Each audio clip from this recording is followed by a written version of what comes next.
Hi all, എല്ലാവർക്കും ഇൻഫോസ്ഫിയറിലേക്ക് സ്വാഗതം. ഇന്ന് നമ്മൾ പഠിക്കാൻ പോകുന്നത് ഫ്രണ്ട്സ്, റോമൻസ്, കൺട്രിമെൻ എന്ന് പറഞ്ഞിട്ട് തുടങ്ങുന്ന ഒരു സ്പീച്ചാണ്. നമുക്ക് ആദ്യം ഈ സ്പീച്ചിന്റെ ബാക്ക്ഗ്രൗണ്ടിനെ പറ്റിയിട്ടൊന്ന് അറിയാം. When William Shakespeare's well-known history play Julius Caesar opens, Caesar is one of the triumvirs who ruled Rome. William ഷേക്സ്പിയറിന്റെ വിശ്വവിഖ്യാതമായിട്ടുള്ള ഒരു ഹിസ്റ്ററി പ്ലേ ആണ് ജൂലിയസ് സീസർ എന്ന് പറയുന്നത്. ആ പ്ലേ തുടങ്ങുമ്പോൾ റോം ഭരിക്കുന്ന ട്രയംബേഴ്സില് ഒരാളായിരുന്നു സീസർ എന്ന് പറയുന്നത്. ട്രയംബേഴ്സ് എന്ന് വെച്ചാല് 3 പേരാണ് അവിടെ ഭരിക്കുന്നത്. അന്ന് റോം ഭരിച്ചിരുന്നത് 3 പേരായിരുന്നു. സീസറും പോംപെയും ക്രാസസുമാണ് ആ 3 പേർ. He is assassinated in the capital by a band of conspirators led by his bosom friend Brutus. എന്നാൽ തന്റെ ഉറ്റ സുഹൃത്തായിട്ടുള്ള ബ്രൂട്ടസും സംഘവും അദ്ദേഹത്തെ ക്യാപിറ്റലിൽ വെച്ച് തന്നെ കൊലപ്പെടുത്തുകയാണ് ചെയ്യുന്നത്. After this, Brutus explains the reasons for the act in a short but effective speech that appears to convince the Roman citizen. സീസറിന്റെ കൊലപാതകത്തിന് ശേഷം ബ്രൂട്ടസ് റോമൻ സിറ്റിസൻസിനെ ബോധ്യപ്പെടുത്തുന്ന തരത്തില് വളരെ ഷോർട്ടായിട്ടുള്ള എന്നാൽ എഫക്റ്റീവ് ആയിട്ടുള്ള സ്പീച്ച് പ്രസന്റ് ചെയ്യുന്നുണ്ട്. അതില് ബ്രൂട്ടസ് എക്സ്പ്ലെയിൻ ചെയ്യുന്നത് എന്തുകൊണ്ടാണ് സീസറിനെ കൊന്നത് എന്നുള്ള കാരണങ്ങളാണ്. Mark Antony, Caesar's friend, seeks Brutus permission to render a funeral eulogy to Caesar. എന്നാൽ സീസറിന്റെ മരണാനന്തര ചടങ്ങുകളിൽ പങ്കെടുക്കാൻ വന്ന അദ്ദേഹത്തിന്റെ ഫ്രണ്ടായിട്ടുള്ള മാർക്ക് ആന്റണി ബ്രൂട്ടസിന്റെ പെർമിഷനോടുകൂടെ ഒരു ഫ്യൂണറൽ യൂളജി പ്രസന്റ് ചെയ്യാണ്. യൂളജി എന്ന് വെച്ചാല് സ്പീച്ചോ റൈറ്റിംഗോ ഒക്കെ ആവാം. മരണപ്പെട്ട ആളെ പറ്റിയിട്ടുള്ള പ്രശംസയാണ് അതിലൂടെ പ്രസന്റ് ചെയ്യുന്നത്. ഇവിടെ മാർക്ക് ആന്റണി സീസറിനെ പറ്റിയുള്ള നല്ല കാര്യങ്ങളാണ് ആ സ്പീച്ചിലൂടെ പങ്കുവയ്ക്കുന്നത്. Brutus agrees. Antony's masterful oration expertly manipulates the emotions of the crowd.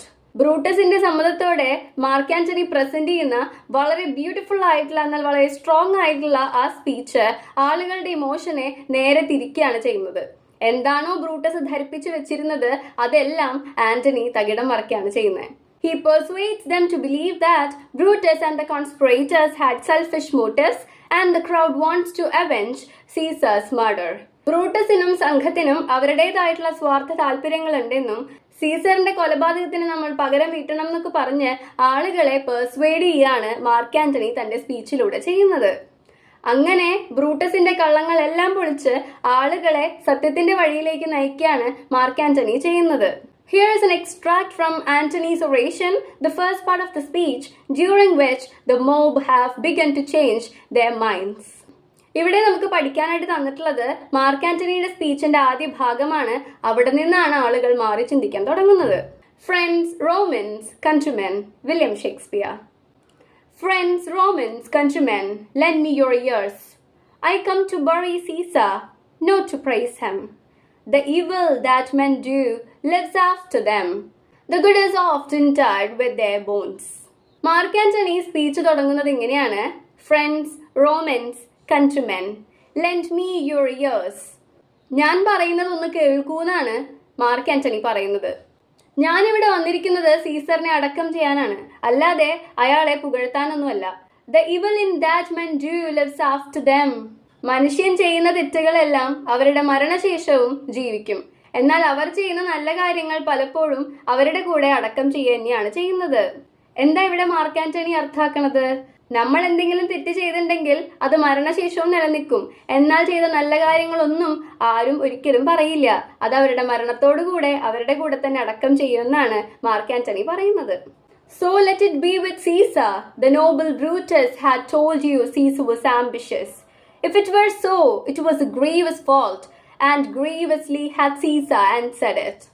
അതുകൊണ്ട് സീസറിന്റെ കാര്യവും അങ്ങനെ തന്നെ ആവട്ടെ. മഹാനായ ബ്രൂട്ടസ് അദ്ദേഹത്തിന്റെ സ്പീച്ചിൽ പറഞ്ഞു സീസർ വളരെ അതിമോഹിയായിട്ടുള്ള ആളാണെന്ന്. If it were so, it was a grievous fault. അദ്ദേഹം പറഞ്ഞത് ശരിയാണെങ്കിൽ അത് ഗുരുതരമായ ഒരു തെറ്റ് തന്നെയാണ്. ഇത്രയും ഗുരുതരമായ ഒരു തെറ്റിന് സീസർ ആൻസർ പറഞ്ഞത് തന്റെ ജീവൻ വരെ നൽകിയിട്ടാണ്.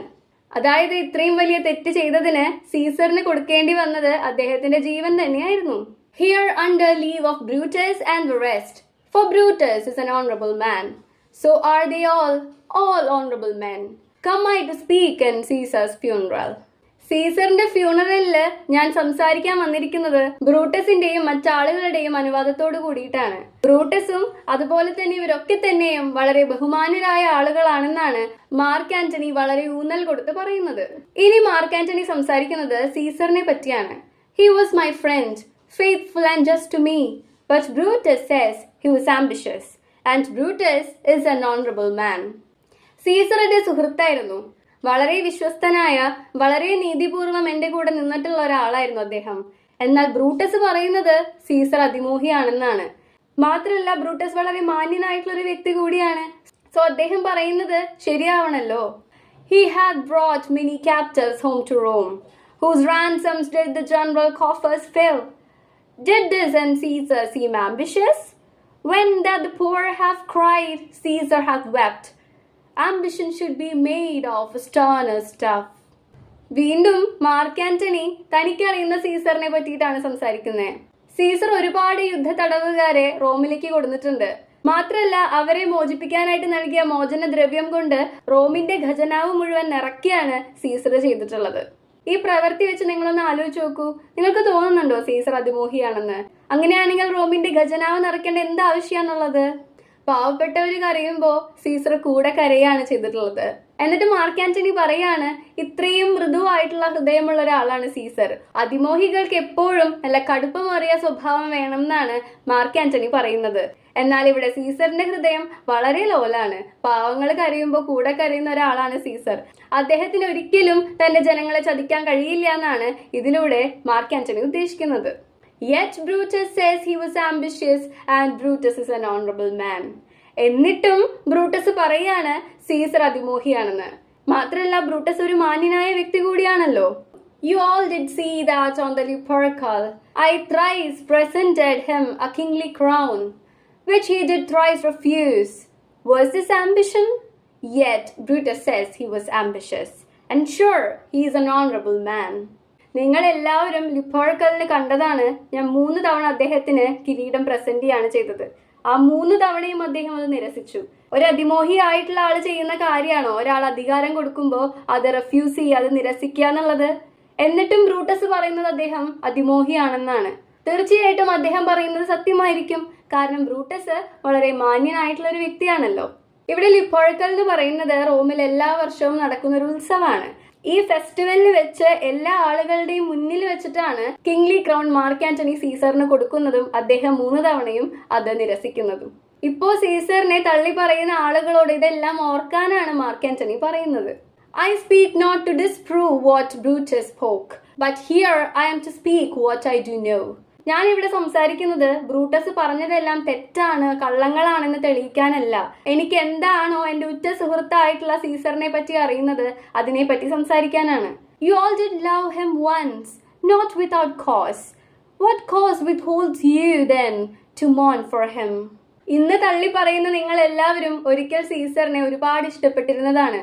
ഒരു കാരണവുമില്ലാതെ അല്ല നിങ്ങൾ സീസറിനെ ഇഷ്ടപ്പെട്ടത്. ഇപ്പോ അദ്ദേഹത്തിന്റെ മരണത്തില് വിലപിക്കാതിരിക്കാൻ മാത്രം എന്ത് കാരണമാണ് നിങ്ങളെ തടഞ്ഞു നിർത്തുന്നതെന്നാണ് മാർക്ക് ആന്റണി ജനങ്ങളോട് ചോദിക്കുന്നത്.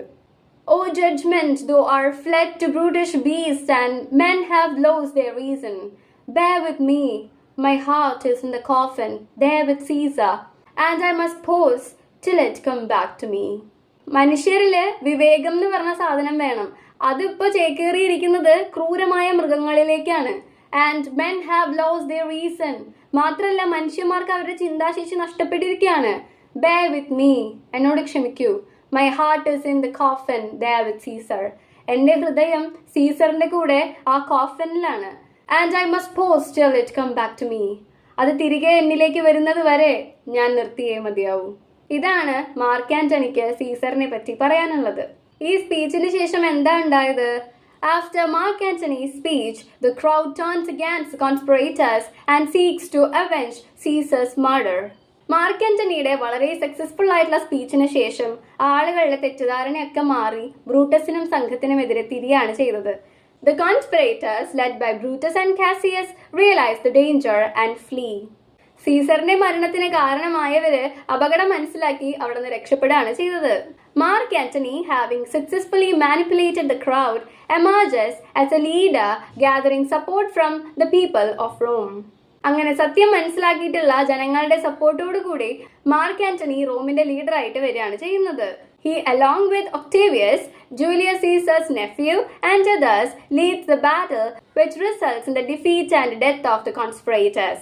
മാർക്ക് ആന്റണിയും ജൂലിയസ് സീസറിന്റെ നെഫ്യൂ ആയിട്ടുള്ള ഒക്ടേവിയസും മാത്രമല്ല മറ്റുള്ളവരുടെയൊക്കെ സപ്പോർട്ടോടുകൂടെ ഒരു ബാറ്റിൽ നയിക്കുകയും അതിന്റെ ഭാഗമായിട്ട് സീസറിന്റെ മരണത്തിന് കാരണമായ എല്ലാവരെയും കൊല്ലുകയാണ് ചെയ്യുന്നത്. ഇനി നമുക്ക് ക്വസ്റ്റ്യൻ ആൻസേഴ്സ് ഡിസ്കസ് ചെയ്യാം.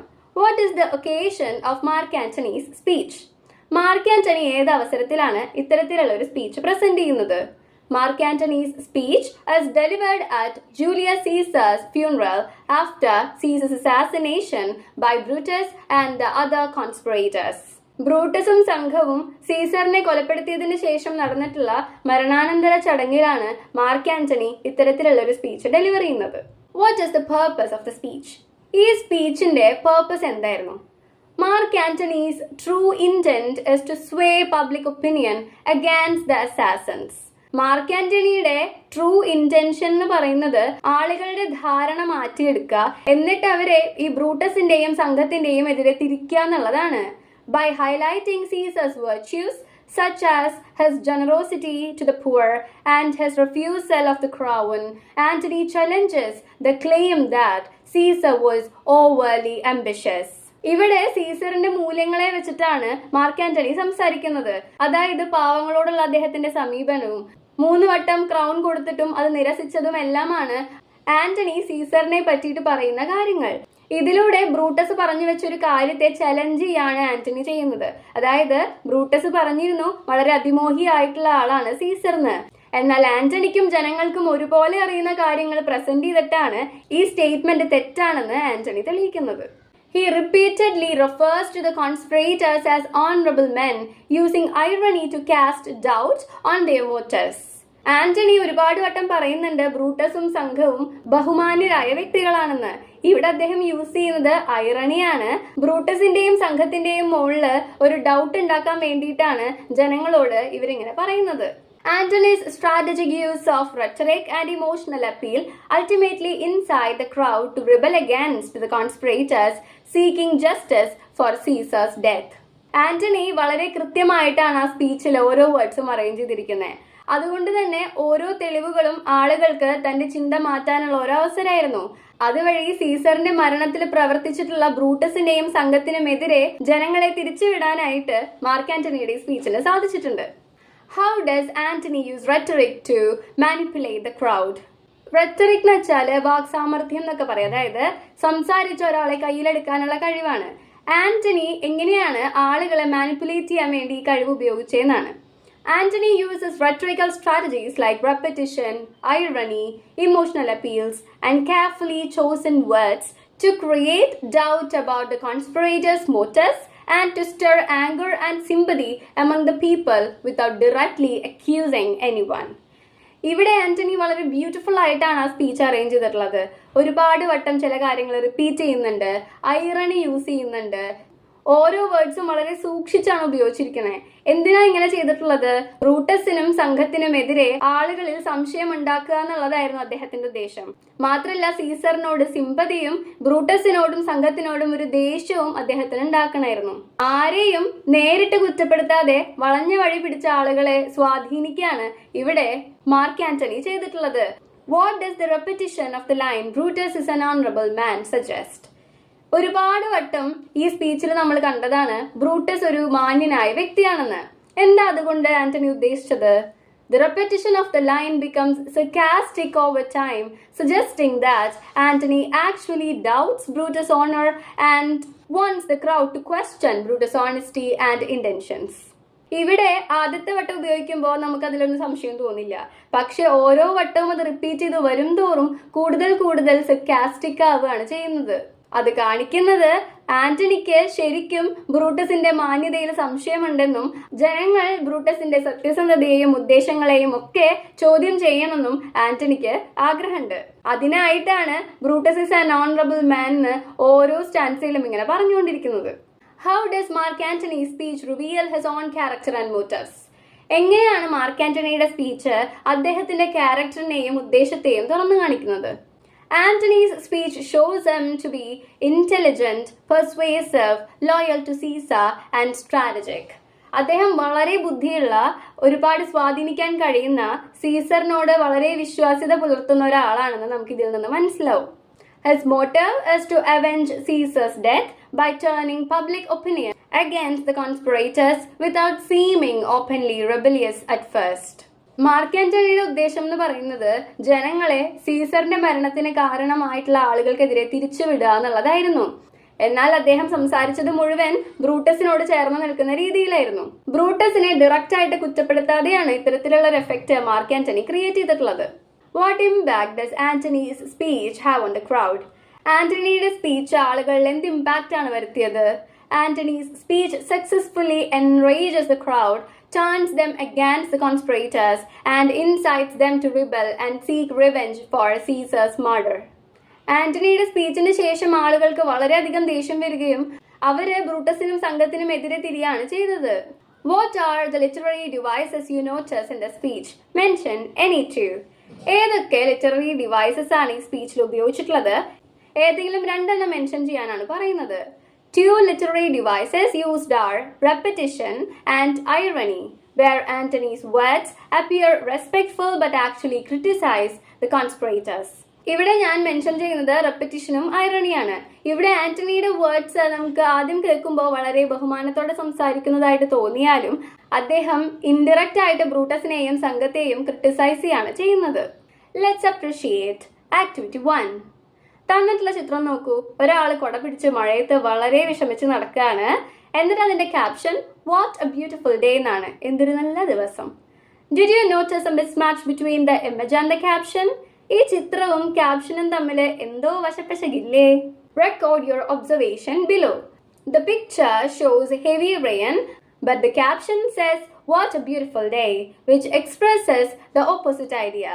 This creates verbal irony. ഈ ചിത്രത്തിൽ കാണിക്കുന്നത് നല്ല മഴയാണ്, എന്നാൽ ക്യാപ്ഷനിൽ പറയുന്നത് വളരെ നല്ല ദിവസം എന്നാണ്. സോ ഇത് രണ്ടും ഓപ്പോസിറ്റ് ആയിട്ടുള്ള ഒരു ഐഡിയ ആണ് പ്രസന്റ് ചെയ്യുന്നത്. ഇത് വേർബൽ ഐറണിയാണ് ക്രിയേറ്റ് ചെയ്യുന്നത്. പറയുന്നതൊന്നും അർത്ഥമാക്കുന്നത് മറ്റൊന്നും. What is the idea conveyed in the line given below? And Brutus is an honorable man. അപ്പോൾ തന്നിട്ടുള്ള വരിയിൽ എന്താണ് അർത്ഥാക്കുന്നത്? ആ വരി ഇതാണ്, and Brutus is an honorable man. Brutus വളരെ മാന്യനായിട്ടുള്ള ഒരു വ്യക്തിയാണ്. അതുകൊണ്ട് എന്താണ് മാർക്ക് ആന്റണി അർത്ഥാക്കുന്നത്? This line shows verbal irony. Antony repeats it many times. He says this to make the people realize that Brutus and the conspirators were actually not honorable because they killed Caesar. ഈ ലൈനിലും verbal ഐറണിയാണ് ഉപയോഗിച്ചിരിക്കുന്നത്. ആന്റണി ഈ വരി repeat ചെയ്ത് ഉപയോഗിച്ചിട്ടുണ്ട്. അദ്ദേഹം എന്തിനായിരിക്കും ഇങ്ങനെ ഉപയോഗിച്ചിട്ടുണ്ടാവുക? ആളുകൾക്ക് മനസ്സിലാവണം ബ്രൂട്ടസും സംഘവും അത്ര ഓണറബിൾ ആയിട്ടുള്ള ആളുകളല്ല എന്ന്. കാരണം അവരാണ് സീസറിനെ കൊന്നത് എന്ന് ആളുകളെ മനസ്സിലാക്കി കൊടുക്കാനാണ് ഇങ്ങനെ വേർബൽ ഐറണി ഉപയോഗിച്ചിട്ടുള്ളത്. എന്നാൽ എന്താണ് verbal irony?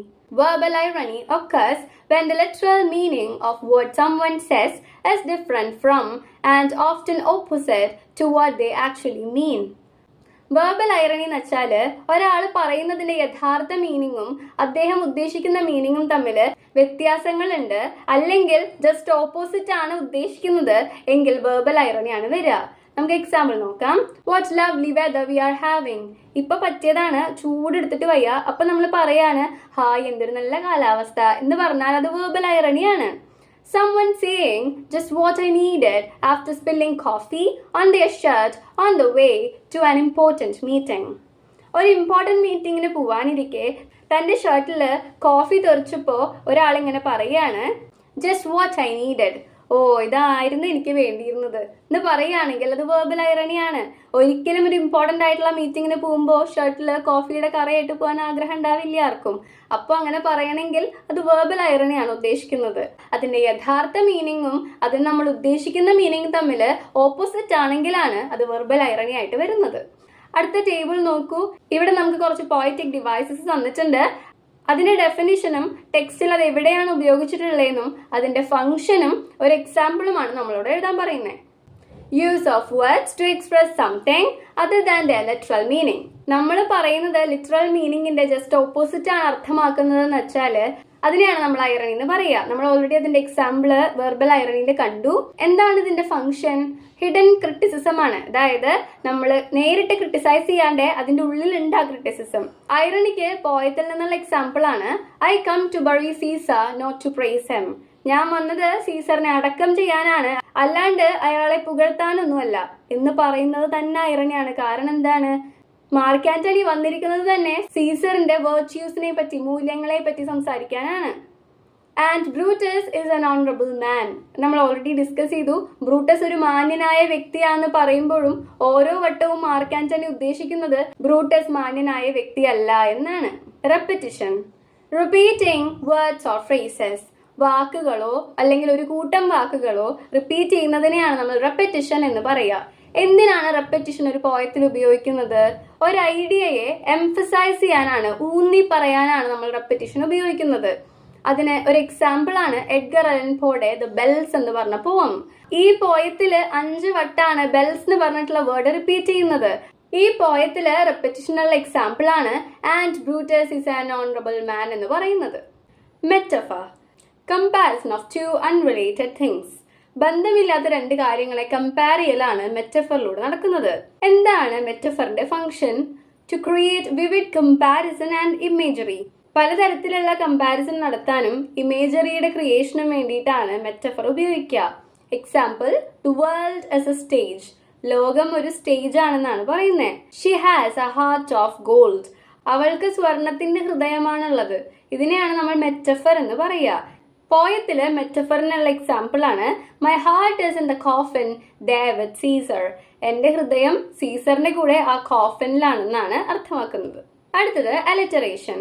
Alliteration is repetition of the same consonant sounds at the beginning of consecutive words. ഒരു വരിയിലെ വാക്കുകൾക്ക് സെയിം കൺസണന്റ് സൗണ്ട്സിന്റെ റെപ്പിറ്റേഷൻ ഉണ്ടെങ്കിൽ അതിനെയാണ് നമ്മൾ അലിറ്ററേഷൻ എന്ന് പറയുക. വാക്കുകളുടെ ബിഗിനിങ്ങിൽ വേണം ഈ സെയിം കൺസണന്റ് സൗണ്ട്സ് റിപ്പീറ്റ് ചെയ്യാനായിട്ട്. എന്തിനാണ് നമ്മൾ അലിറ്ററേഷൻ ഉപയോഗിക്കുന്നത്? എന്താണ് അതിന്റെ function? To make the lines musical and memorable. കുറച്ചും കൂടി ഒരു താളം ഉണ്ടാവാനും കുറച്ചുകൂടി ഓർത്ത് വെക്കാൻ എളുപ്പത്തിനും ഒക്കെയാണ് നമ്മൾ അലിറ്ററേഷൻ ഉപയോഗിക്കുക. So we keep waiting. ഈ വരിയില് വേർ സൗണ്ട് ആണ് റിപ്പീറ്റ് ചെയ്യുന്നത്. We waiting. Waiting on the world to change. ഇവിടെയും വേർ സൗണ്ട് ആണ്. Waiting and world. Bob brought the box of bricks. ഇതില് വേർ സൗണ്ട് ആണ് റിപ്പീറ്റ് ചെയ്യുന്നത്. സോ ഇതിനെയാണ് നമ്മൾ അലിറ്ററേഷൻ എന്ന് പറയുക. ഇനി പോയത്തില് ബ്രൂട്ടിഷ് ബീസ്റ്റും സ്റ്റാന സ്റ്റഫും ആണ് അലിറ്ററേഷൻ എക്സാമ്പിൾ ആയിട്ട് വരുന്നത്. അടുത്തതാണ് ഹൈപ്പർബലി. എന്തിനാണ് നമ്മൾ ഹൈപ്പർബലി ഉപയോഗിക്കുന്നത്? എക്സാജറേഷന് വേണ്ടിയിട്ടാണ്. ഒന്ന് കൂട്ടി പറയാ. എന്താണ് അതിന്റെ function? To create dramatic effect. ഒരു ഡ്രമാറ്റിക് എഫക്ട് കൊണ്ടുവരാനാണ് നമ്മൾ ഹൈപ്പർബലി ഉപയോഗിക്കുന്നത്. For example, I'm so hungry I could eat an elephant. എനിക്കൊരു ആനയെ തിന്നാനുള്ള വിശപ്പുണ്ട് പറയും. I have told you a million times, അല്ലെങ്കിൽ I have told you 1,000 times എന്നൊക്കെ പറയും. 1000 വട്ടായി നിന്നോട് പറയണു, 100 വട്ടായി നിന്നോട് പറയണു എന്നൊക്കെ. ഇത് 100 വട്ടം റിപ്പീറ്റ് ചെയ്തിട്ടല്ല ഇങ്ങനെ പറയുന്നത്, ഒരു ഡ്രമാറ്റിക് എഫക്റ്റ് കൊണ്ടുവരാനാണ്. പോയത്തിൽ നിന്നുള്ള എക്സാമ്പിൾ ആണ് O judgement thou art fled to brutish beast എന്ന് പറയുന്നത്. അടുത്തതാണ് rhetorical question. A question that does not require an answer as it is obvious. Rhetorical questions എന്ന് പറയുന്നത് ഉത്തരമില്ലാത്ത ചോദ്യങ്ങളാണ്. എന്താണ് അതിന്റെ function? To make the audience think deeply. ആ ക്വസ്റ്റ്യൻ കേട്ടിട്ട് ഓഡിയൻസ് വളരെ ആഴത്തിൽ ചിന്തിക്കുന്നതിനാണ് റെറ്ററിക്കൽ ക്വസ്റ്റ്യൻ ഉപയോഗിക്കുന്നത്. For example, how many times do I have to tell you? ഞാൻ എത്ര വട്ടം നിന്നോട് പറയണം? Can't you see it's raining? മഴ പെയ്യുന്നത് കാണാനില്ലേ? ഇത്തരത്തിലുള്ള ചോദ്യങ്ങൾക്ക് ആൻസേഴ്സ് ഇല്ല എന്ന് മനസ്സിലാക്കുക. മാർക്ക് ആന്റണി യൂസ് ചെയ്തിട്ടുള്ള റെറ്ററിക്കൽ ക്വസ്റ്റ്യൻസ് ആണ് did this in Caesar seem ambitious? Was this ambition? എന്ന് പറഞ്ഞിട്ടുള്ള വരികളെല്ലാം. ഇനി നമ്മൾ ചെയ്യേണ്ടത് ഇതിന് ഒരു അപ്രിസിയേഷൻ എഴുതുക എന്നുള്ളതാണ്. അപ്രിസിയേഷന് മെയിൻ ആയിട്ട് 3 പാർട്സ് ആണുള്ളത്. Introduction, body part and conclusion. അപ്പൊ നമുക്ക് ആദ്യം ഇൻട്രൊഡക്ഷൻ നോക്കാം. Mark Antony's speech from Shakespeare's play Julius Caesar is one of the most powerful speeches in English literature. English ലിറ്ററേച്ചറിൽ തന്നെ വളരെ പവർഫുൾ ആയിട്ടുള്ള സ്പീച്ചാണ് ഷേക്സ്പിയറിന്റെ പ്ലേ ആയിട്ടുള്ള ജൂലിയസ് സീസറിൽ മാർക്ക് ആന്റണി അവതരിപ്പിക്കുന്ന speech. It is delivered after Caesar's death and Antony cleverly uses the speech to turn the Roman crowd against the conspirators who killed Caesar. Mark Antony ഈ speech ഉപയോഗിക്കുന്നത് ബ്രൂട്ടസിനും സംഘത്തിനുമെതിരെ Roman ക്രൗഡിനെ തിരിച്ചുവിടാനാണ്. The speech is famous for its emotional power and clever use of language. ഈ speech വളരെ famous ആണ്, നമ്മൾ ഓൾറെഡി കണ്ടതാണ്. ഐറണിയും റെപ്പറ്റീഷനൊക്കെ ഉപയോഗിച്ച് ഒരു പ്രത്യേക രീതിയിലാണ് ഈ സ്പീച്ചിലെ ഓരോ വേർഡ്സും അറേഞ്ച് ചെയ്തിട്ടുള്ളത്. ഇനി ഇതിന്റെ ബോഡി പാർട്ടിൽ നമ്മൾ എന്താണ് ഇതിന്റെ തീം അല്ലെങ്കിൽ എന്താണ് മാർക്ക് ആന്റണി ഇതിൽ സംസാരിക്കുന്നതെന്നാണ് ഉൾപ്പെടുത്തേണ്ടത്. Mark Antony's speech is delivered after the murder of Julius Caesar by the conspirators. ബ്രൂട്ടസും സംഘവും സീസറിനെ കൊലപ്പെടുത്തിയതിനു ശേഷമാണ് മാർക്ക് ആന്റണി ഈ സ്പീച്ച് ഡെലിവർ ചെയ്യുന്നത്. Antony starts his speech by calling the crowd friends, Romans and countrymen to gain their trust. ഓഡിയൻസിന്റെ വിശ്വാസം പിടിച്ചെടുക്കാനായിട്ട് mark Antony തന്റെ speech തുടങ്ങുന്നത് എങ്ങനെയാണ്? Friends, Romans, countrymen. In the beginning he pretends to agree with Brutus and the others by calling them honorable men, but as the speech goes on, he cleverly makes the crowd doubt their actions. സ്പീച്ചിന്റെ തുടക്കത്തില് ബ്രൂട്ടസിനോട് യോജിക്കുന്ന തരത്തിലാണ് mark Antony സംസാരിക്കുന്നത്. അദ്ദേഹം തുടക്കത്തിൽ പറയുന്നുണ്ട് ബ്രൂട്ടസും ആളുകളും വളരെ ബഹുമാന്യരായ വ്യക്തികളാണെന്ന്. എന്നാൽ സ്പീച്ച് പോകെ പോകെ അവരെ ക്രിട്ടിസൈസ് ചെയ്യുന്ന രീതിയിലാവുകയാണ്. എന്നാൽ പിന്നീട് ആ സ്പീച്ചിലൂടെ മാർക്ക് ആന്റണി ബ്രൂട്ടസിന്റെയും സംഘത്തിന്റെയും ഓരോ പ്രവർത്തികളെ സംശയത്തോടെ കാണാൻ ആളുകളെ പ്രേരിപ്പിക്കുകയാണ് ചെയ്യുന്നത്. He recalls how Caesar cared for the poor, brought wealth to Rome, and even refused the crown 3 times, which shows that he was not ambitious as the conspirators claimed. Brutus സ്ഥാപിച്ച പോലെ Caesar അതിമോഹിയല്ല എന്ന് തെളിയിക്കുന്നതിന് mark Antony കൊണ്ടുവന്നിട്ടുള്ള തെളിവുകളായിരുന്നു 3 തവണ കിരീടം നിരസിച്ചതും റോമിലേക്ക് wealth കൊണ്ടുവന്നതും പാവങ്ങളെ ഒരുപാട് care ചെയ്തതുമൊക്കെ ആയിട്ടുള്ള കാര്യങ്ങൾ. Gradually, Antony turns the people's sorrow into anger and they begin to see the conspirators as traitors. പിന്നീട് ആന്റണിക്ക് ആളുകളുടെ ആ ആറ്റിറ്റ്യൂഡ് കംപ്ലീറ്റ് ആയിട്ട് മാറ്റാൻ പറ്റുകയും കോൺസ്പിറേറ്റേഴ്സിനെതിരെ തിരിച്ചുവിടാനായിട്ട് സാധിക്കുകയും ചെയ്തു. The main theme of the speech is the power of language and persuasion. ഈ സ്പീച്ചിന്റെ main theme എന്ന് പറയുന്നത് പവർ ഓഫ് ലാംഗ്വേജ് ആണ്. അദ്ദേഹം ഈ സ്പീച്ചിലുടനീളം ഉപയോഗിച്ച ഭാഷ ആളുകളെ സ്വാധീനിക്കുന്നതായിരുന്നു. It also explores ideas like loyalty, honor, public opinion, and how truth can be hidden or revealed through speech. ഈ സ്പീച്ച് വിശ്വസ്തതയെ പറ്റിയും ബഹുമാനത്തെ പറ്റിയും പൊതുജനാഭിപ്രായത്തെ പറ്റിയും ഒക്കെ സംസാരിക്കുന്നുണ്ട്. മാത്രമല്ല ഒരു സ്പീച്ചിന് എങ്ങനെയാണ് സത്യത്തെ ഒളിപ്പിക്കാൻ പറ്റുക അല്ലെങ്കിൽ എങ്ങനെയാണ് സത്യത്തെ റിവീൽ ചെയ്യാൻ പറ്റുക എന്നൊക്കെയാണ് കാണിച്ചു തരുന്നത്. ബ്രൂട്ടസ് ആണെങ്കിൽ സത്യത്തെ ഒളിപ്പിച്ചു വെക്കുകയാണ് ചെയ്തത്, സ്പീച്ചിലൂടെ ആളുകളെ തെറ്റിദ്ധരിപ്പിക്കുകയാണ് ചെയ്തത്. എന്നാൽ മാർക്ക് ആന്റണി ആണെങ്കിലോ സത്യാവസ്ഥയെ സ്പീച്ചിലൂടെ തുറന്നു കാണിക്കുകയാണ് ചെയ്യണേ. ബോഡി പാർട്ടിൽ ഇനി നമ്മൾ ഡിസ്കസ് ചെയ്യേണ്ടത് ലിറ്റററി ഡിവൈസസിനെ പറ്റിയിട്ടാണ്. Antony uses several poetic and rhetoric devices to make his speech more powerful and emotional. Mark Antony ഈ സ്പീച്ചിലുടനീളം പോയറ്റിക് ആൻഡ് റെറ്ററിക് ഡിവൈസസ് ഉപയോഗിക്കുന്നുണ്ട്. അത് എന്തിനായിരുന്നു? കുറച്ചും കൂടെ പവർഫുളും ഇമോഷണൽ ഒക്കെ ആവാൻ വേണ്ടിയിട്ടാണ്. ഈ സ്പീച്ചിൽ എവിടെയും മാർക്ക് ആന്റണി നേരിട്ട് കുറ്റം ആരോപിക്കുന്നില്ല അല്ലേ, പകരം ഇത്തരത്തിലുള്ള പവർഫുൾ ആയിട്ടുള്ള പോയറ്റിക് ആൻഡ് റെറ്ററിക് ഡിവൈസസ് ഉപയോഗിച്ചിട്ടാണ് ആളുകളെ സ്വാധീനിച്ച് സത്യം പുറത്തു കൊണ്ടുവരുന്നത്. അതിനായിട്ട് അദ്ദേഹം ഉപയോഗിച്ച കുറച്ച് ലിറ്റററി ഡിവൈസസ് ആണ്. He uses verbal irony and repetition when he calls the murderers honorable men again and again, while clearly suggesting they are not. ഇവിടെ Brutus is an honourable man എന്ന് പറയുമ്പോൾ വെർബൽ ഐറണിയാണ് യൂസ് ചെയ്യുന്നത്, മാത്രമല്ല റെപ്പറ്റീഷനും apply ചെയ്യുന്നുണ്ടല്ലേ. ഇതിലൂടെ mark Antony strong ആയിട്ട് പറയുന്നത് എന്താണ്? Brutus അത്ര മാന്യതയുള്ള വ്യക്തിയൊന്നും അല്ല എന്നാണ്. This clever use of irony helps him avoid direct blame while still making the crowd suspicious. ഇവിടെ ബ്രൂട്ടസിന്റെ അനുവാദം വേണം അവിടെ നിന്ന് സംസാരിക്കാനായിട്ട്. ഇവിടെ ബ്രൂട്ടസിനെ നേരിട്ട് അക്യൂസ് ചെയ്യാതെ ഐറണി ഉപയോഗിച്ചിട്ടാണ് ആളുകളെ സ്വാധീനിച്ച സത്യം എന്താണെന്ന് കൺവേ ചെയ്യുന്നത്. He uses repetition especially of phrases like Brutus is an honorable man to highlight the opposite meaning. ഇവിടെ മാർക്ക് ആന്റണി ആദ്യം അത് ഉപയോഗിക്കുമ്പോൾ നമുക്ക് ഒരു സംശയം തോന്നില്ലെങ്കിലും പിന്നീട് അത് റിപ്പീറ്റ് ചെയ്യുമ്പോൾ നമുക്ക് ബ്രൂട്ടസിന്റെ മുകളിൽ ഒരു സംശയം വരുന്നുണ്ടല്ലേ. അതിന് തന്നെയാണ് മാർക്ക് ആന്റണി ആ phrase ഉപയോഗിച്ചുകൊണ്ടേയിരുന്നത്. Rhetorical questions are used to make the listeners think for themselves, such as when he asks, "Did this in Caesar seem ambitious?"